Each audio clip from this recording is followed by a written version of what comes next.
Meus irmãos, eu gostaria de refletir por alguns minutos na palavra do Senhor com você, e eu gostaria de ler com você Deuteronômio, capítulo 32. Só que aí, Tiago, eu queria começar no verso 30 do capítulo 31, tá bom? É o último versículo do capítulo 31 e a gente emenda no 32.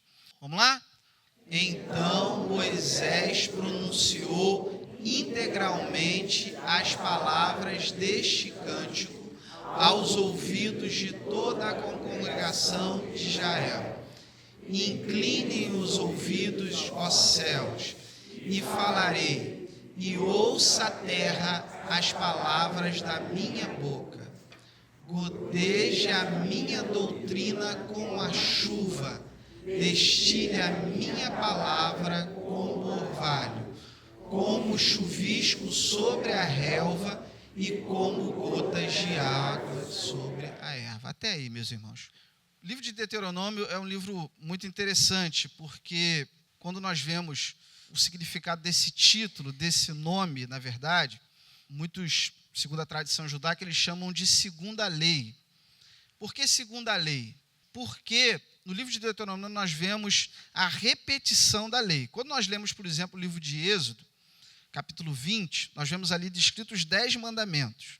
Na verdade, os 10 mandamentos, eles são um resumo de toda a lei. Quando nós lemos o Pentateuco, os 5 primeiros livros da Bíblia, nós temos ali toda a lei do povo de Israel. Mas quando nós lemos o Êxodo capítulo 20, os 10 mandamentos, é como se fosse uma síntese, um resumo da lei. E Deuteronômio nós temos a repetição da lei. A lei é repetida, é pronunciada novamente. Só que ela é pronunciada de uma forma muito especial e muito importante. Uma das vezes, que a lei é pronunciada usando música. Olha só que bênção. Então nós lemos, por exemplo, no capítulo 31, que Moisés, ele recebe uma ordem de Deus para que possa compor uma música, escrever um cântico. Por quê? Para que ele ensine aos israelitas, para que os israelitas possam lembrar da lei do Senhor. Então, daí você vê a importância que a música tem no aprendizado, no ensino. São palavras de Deus a Moisés. Então, ele diz o seguinte, olha, agora escrevam para vocês esta canção, ensinem-na aos israelitas e façam-nos cantá-la, para que seja uma testemunha a meu favor contra eles. Testemunha a meu favor contra eles. Por quê, irmãos? Porque Deus, ele é onisciente. O que quer dizer onisciência? Quer dizer que Deus sabe de todas as coisas. Deus conhece com maestria o passado, o presente e também o futuro. Deus sabia o momento exato em que o povo de Israel iria deixá-lo. Iria trocar o Senhor Deus por outros deuses, iria começar a adorar outros deuses. E aí, nós vemos já aqui a misericórdia de Deus, irmãos. Ou seja, Deus dá a oportunidade para que o povo se arrependa. Ele dá uma ferramenta para que o povo lembre da aliança que ele fez com aquele povo, através de um cântico. E é interessante que Moisés, o escritor desse livro, e a quem Deus direciona essa ordem, ele é um homem extremamente erudito, estudado. Moisés foi educado na corte do Egito. O Egito era uma civilização naquela época extremamente avançada. É atribuído, por exemplo, aos egípcios a criação da medicina.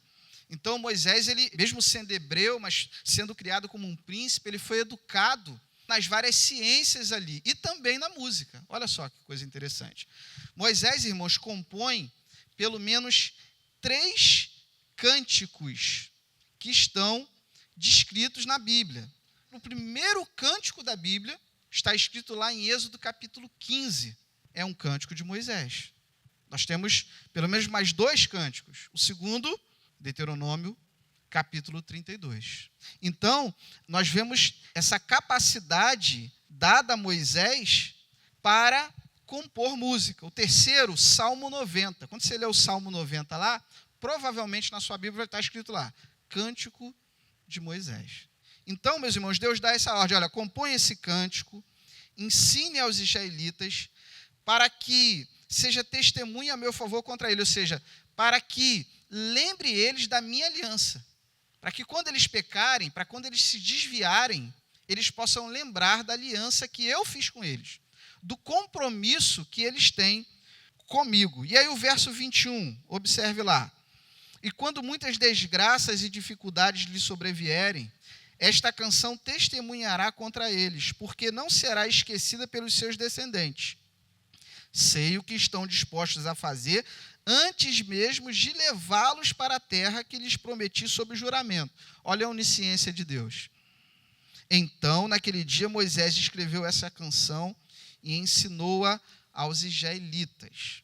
Depois que Moisés terminou de escrever num livro as palavras dessa lei, do início ao fim, deu esta ordem aos levitas, que transportavam a arca da aliança do Senhor. Coloquem este livro da lei ao lado da arca da aliança do Senhor, do seu Deus, onde ficará como testemunha contra vocês. Deus não só ordena Moisés a escrever aquele cântico, Deus ordena Moisés a ensinar aquele cântico ao povo, para que eles não pudessem esquecer da lei do Senhor, mas Deus também ordena a Moisés que possa colocar aquele livro ao lado da arca da aliança. Talvez você não saiba, mas a arca da aliança, irmãos, significava a presença de Deus. E ao lado, então, da arca da aliança estava o quê? O livro da lei. O cântico que Moisés compôs para lembrar o povo. Sempre que o sacerdote se dirigisse, exercer o seu papel, oferecer o sacrifício, ele não só teria a visão da arca, mas também teria a visão do livro da lei. Interessante, irmãos, que a arca aqui representa a aliança de Deus com o seu povo. Ou seja, Deus estava presente, Deus estava ativo, assim como está presente nas nossas vidas hoje, irmãos, através da pessoa do Espírito Santo. Então a arca significava a presença de Deus, Deus estava presente, Deus estava cumprindo a sua parte na aliança. O que é uma aliança? É um compromisso, é um pacto. O que a gente aprende com isso, irmãos? Deus tem uma aliança com a gente. Deus tem um pacto. E a palavra de Deus nos garante que Ele é fiel o quê, irmãos? Para cumprir. A Bíblia diz que mesmo que nós não sejamos fiéis, Deus permanece fiel. A pergunta que eu quero te fazer nessa manhã, já concluindo essa reflexão, é a seguinte: será que você permanece fiel ao seu compromisso com Deus? À sua aliança com Deus? A arca de Deus representava a aliança, o compromisso de Deus com o povo. O livro, o cântico, representava a misericórdia de Deus para com o povo. Esses músicos que os irmãos ouviram agora de manhã, eles têm um compromisso, eles fizeram uma aliança. Que aliança, Felipe? Que compromisso? O compromisso de usar os seus dons e talentos para o Senhor. Esse é o meu compromisso também. Esse é o meu juramento perante o Senhor. De dedicar a minha vida, usar a música como ferramenta para glorificar e para proclamar as maravilhas do meu Deus. O compromisso dos nossos músicos é louvar ao Senhor. Também é proclamar as maravilhas do Senhor. Mesmo que com 2 notas, como foi o caso da irmã Áurea. Mesmo que seja com 1 nota, irmãos. É música. Na verdade, não foram nem uma, né? Mas a gente pode dizer 6, né? Porque cada acorde tem 3. Então, 6 notas, 2 acordes. Proclama o seu Senhor. A música de Israel era feita com 4 notas, irmãos. Olha só que coisa interessante. Hoje nós temos 7, né? O povo de Israel tinha 4 notas. E eles adoravam o Senhor. Então, o meu compromisso é esse. O compromisso dos nossos alunos é esse. E eu quero terminar esse momento de reflexão falando para você o seguinte: qual é o seu compromisso? O que você prometeu a Deus? Qual foi a aliança? Qual foi o compromisso que você fez com Deus? Traga a sua memória nessa manhã. Você está cumprindo com o seu compromisso com Deus? Você não precisa responder para mim, nem para a pessoa que está do seu lado. Responda para Deus. Se você está cumprindo, amém. Glórias a Deus. Louvado seja Deus pela sua vida. Se você não está cumprindo, todos os cânticos, todas as músicas que nós cantamos aqui, fizeram você lembrar disso. Deus está te dando mais uma oportunidade, porque Ele é misericordioso, porque Ele é compassivo, porque Ele é tardio em irar-se. Você peca, erra, e Deus continua te dando oportunidade. É isso. Ele é tardio em irar-se. Ele é amor, irmãos. Deus não tem amor, Ele é o próprio amor. Ele tem tudo dentro dele. Ele tem amor e é o amor. E Ele nos dá a oportunidade todos os dias para que nós possamos lembrar do compromisso que nós fizemos com Ele. Podermos nos acertar, podermos nos consertar, fazer um concerto com o Senhor. E a partir daí sermos fiéis a Deus, assim como Ele é fiel conosco.